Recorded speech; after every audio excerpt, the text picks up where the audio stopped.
Praise the Lord everyone. एक बार फिर से हम सब मिलकर परमेश्वर के वचन का मनन और चिंतन करने के लिए यहाँ पर एकत्रित हैं। मेरे प्रियो, आज हम परमेश्वर के वचन भजन संहिता की पुस्तक उसका 79वां अध्याय का मनन करेंगे। आप मेरे साथ निकल सकते हैं द बुक ऑफ साम चैप्टर 79। जब इस भजन का हम मनन करते हैं तो यहाँ पर आसाप की एक दुख भरी प्रार्थना है और आसाप यहाँ पर प्रार्थना कर रहा है और प्रभु से कह रहा है, हे परमेश्वर, अन्य जातियां तेरे निज भाग में घुस आई, उन्होंने तेरे पवित्र मंदिर को अशुद्ध किया और यरूशलेम को खंडर बना दिया है। उन्होंने तेरे दासों के शवों को आकाश के पक्षियों का आहार कर दिया और तेरे भक्तों का मांस वन पशुओं को खिला दिया है। उन्होंने उनका लहू यरूशलेम के चारों ओर जल के समान बहाया है और उनको मिट्टी देने वाला कोई ना था। सो मेरे प्रियो, भजन संहिता की ये पुस्तक और इस अध्याय को जब हम मनन करते हैं तो ये अध्याय एक ऐसा अध्याय है जिसमें दुख भरी प्रार्थना की जा रही है। एक ऐसा भजन है जिसमें दुख प्रदर्शित किया जा रहा है कि कैसे मंदिर को अपवित्र कर दिया गया है, लोगों को कष्ट दिया गया है। एक बहुत ही कठिन समय है और ऐसे कठिन समय में होकर आसाप परमेश्वर से प्रार्थना कर रहा है। ये भजन मुझे और आपको क्या सिखाना चाहता है? हमारे और आपके जीवन में भी कई बार ऐसे कठिनतम दौर आते हैं जिसमें प्रभु ये सिखाना चाहता है कि हमें अपने कठिन समय में प्रार्थना करना नहीं छोड़ना है। अक्सर ये देखा गया है कि जब हम चारों तरफ से आनंद में होते हैं, खुशियां बटोरते हैं, तो हम बड़े आनंदित रहते हैं। लेकिन जब अचानक से कुछ आंधी या तूफान हमारी जिंदगी में आते हैं, कठिन दौर से जब हम होकर गुजरते हैं, तो कई बार हमारी प्रार्थनाएं करना बंद हो जाती हैं। आसाप इस भजन के द्वारा यह सिखाना चाह रहे हैं कि हम और आप अपने जीवन में चाहे कैसे भी कठिन दौर क्यों ना हो, हमें प्रार्थना करना नहीं छोड़ना चाहिए। और प्रार्थना जब हम करते हैं तो हमें अपने प्रभु के पास जाकर अपने जीवन को प्रभु के सम्मुख रखना है, क्योंकि वो प्रभु सब कुछ जानता है। इसलिए समय चाहे कैसा भी क्यों ना हो, परिस्थितियां चाहे कैसी भी क्यों ना हो, यह भजन मुझे और आपको सिखाता है, जब सब कुछ बिखरा हुआ नजर आए, जब सब कुछ टूटा हुआ नजर आए, जब कोई आशाएं नजर नहीं आए, चारों तरफ निराशाएं नजर आए, तब अब भी अपने आप को हमें प्रार्थना में प्रभु के करीब जाने के लिए तैयार करना चाहिए। अक्सर देखा यह गया है कि विपरीत परिस्थितियों में हम अपने जीवन में प्रभु से दूरियां बना लेते हैं। और क्या कुछ इस भजन में हमें और आपको सीखने को मिलता है। जब हम वचन का मनन करते हैं तो यहां पर आसाप प्रार्थना करता है और आसाप प्रार्थना करते उन बातों को स्मरण करता है कि प्रभु, अगर हमारे कोई ऐसे गुनाह हैं जो हमने अतीत में या हमारे पुरखाओं के द्वारा हैं, उनको वो स्मरण कर रहा है और वो कहता है कि प्रभु, तू हम पर दया कर, हमारे लिए अपने न्याय को प्रकट कर।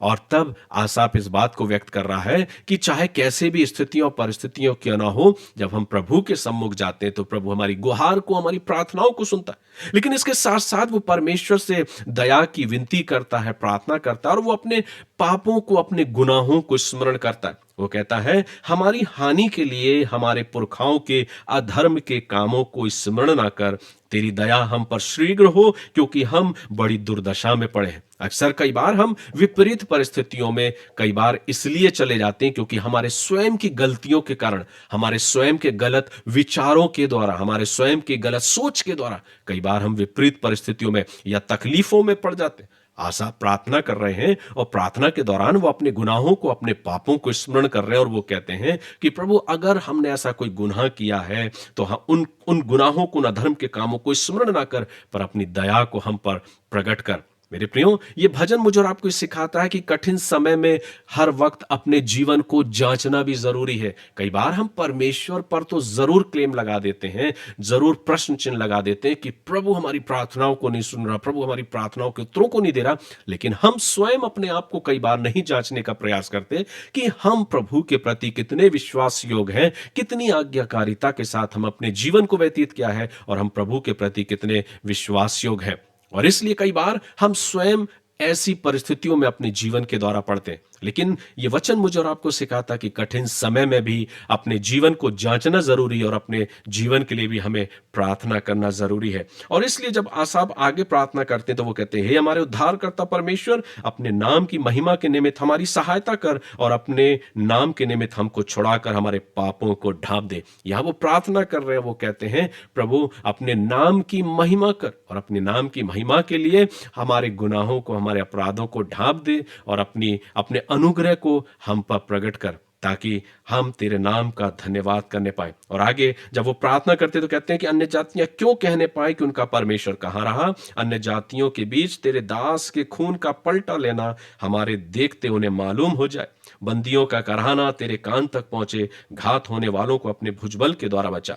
सो मेरे प्रियो, ये भजन मुझे और आपको इन बातों को सिखाता है कि आसाफ प्रार्थना कर रहा है, स्मरण कर रहा है और ये बातों को याद दिलाना चाह रहा है कि समय कैसे भी कठिन क्यों ना हो, प्रार्थना करना नहीं भूलना है। दूसरी बात कि कई बार हम स्वयं अपने किए गए कार्यों के द्वारा कई बार उन कठिन परिस्थितियों में पड़ते हैं, तो प्रार्थना के दौरान हमें अपने जीवनों को भी जांचना है।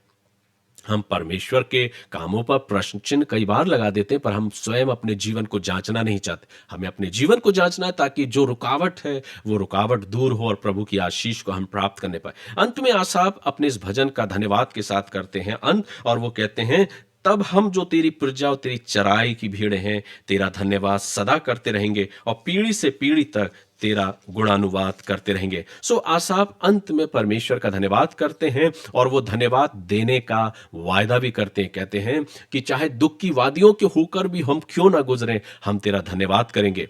ये वचन मुझे और आपको यही सीख देता है कि हालात बदले या ना बदले, हमारा विश्वास नहीं बदलना चाहिए। इसलिए मेरे प्रियो, आइए हम और आप अपने जीवन को, अपने विश्वास को हालातों पर नहीं पर अपने विश्वास को प्रभु पर बनाए रखें, और हम बदलने वाले नहीं पर हम प्रभु की समीपता में जाने वाले हों और प्रार्थना के दौरान अपने जीवन को भी जांचने वाले हों। अपने गुनाहों के लिए, अपने अपराधों के लिए प्रभु से क्षमा मांगे ताकि प्रभु हमारे जीवनों में अपने अद्भुत कामों को करे और हम प्रभु की आशीष को पाने पाए। सो मेरे प्रियो, इस वचन के द्वारा प्रभु आप सभी को आशीष दे। आज की शुरुआत प्रभु के नाम से करें। प्रभु आप सभी को आशीष दे, आपके मार्ग में आपकी अगुवाई करे। आइए हम प्रार्थना करें। प्रभु हम धन्यवाद देते हैं एक बार फिर से आज के खूबसूरत और आशीषित वक्त के लिए। आज का दिन हम सब के लिए आशीष और अनुग्रह से परिपूर्ण है। हर एक सुनने वालों पर आपकी आशीष हो। अपने आप को, अपने जीवनों को और हर एक सुनने वालों को प्रभु तेरे सामर्थ्य बलवंत हाथों में देते हुए यीशु ख्रीस्ट के नाम से इस दुआ को मांगते हैं, आमीन। गॉड ब्लेस यू मेरे प्रियो। प्रभु आप सभी को आशीष दे। प्रभु के अनुग्रह में यूं ही आगे बढ़ते जाएं। प्रभु के वचन का मनन और चिंतन करें और अपने जीवन से प्रभु का धन्यवाद करें। God bless you.